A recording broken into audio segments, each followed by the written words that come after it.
गोपाल बहुत आलसी व्यक्ति था। घर वाले भी उसकी इस आदत से परेशान थे। वह हमेशा से ही चाहता था कि उसे एक ऐसा जीवन मिले जिसमें वह दिन भर सोए और जो चीज़ चाहे उसे बिस्तर में ही मुहैया हो जाए। लेकिन ऐसा कभी नहीं हुआ। एक दिन उसकी मृत्यु हो गई।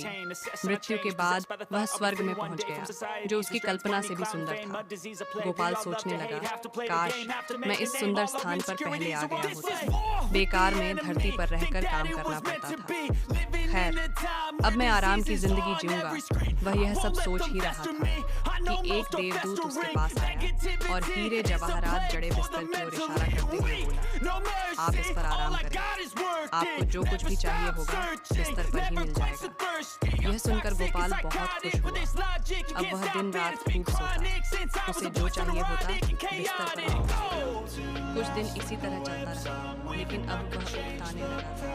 उसे न दिन में चैन न रात में नींद। जैसे ही वह बिस्तर से उठने लगता, दास दासी उसे रोक देते। इस तरह कई महीने बीत गए। गोपाल को आराम की जिंदगी बोझ लगने लगी। स्वर्ग उसे बेचैन करने लगा। वह कुछ काम करके अपना दिन बिताना चाहता था। एक दिन वह देवदूत के पास गया और उससे बोला, मैं जो कुछ करना चाहता था वह सब करके देख चुका हूँ। अब तो मुझे नींद भी नहीं आती।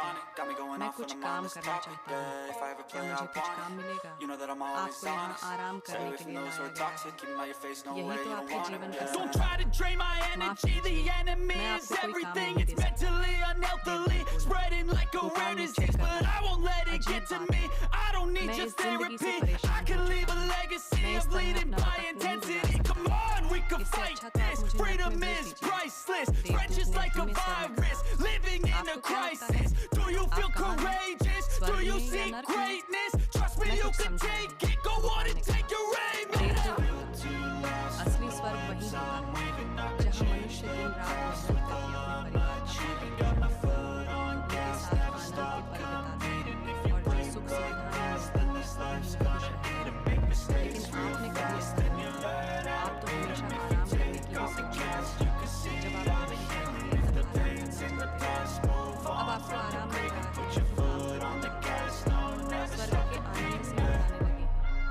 गोपाल बोला, शायद अब मुझे समझ आ गया है कि मनुष्य को काम के समय काम और आराम के समय आराम करना चाहिए। दोनों में से एक भी चीज़ ज़्यादा हो जाए तो जीवन में नीरसता आ जाती है। सच है, मेरे जैसे आलसी व्यक्तियों के लिए तो एक दिन स्वर्ग भी नर्क बन जाता है।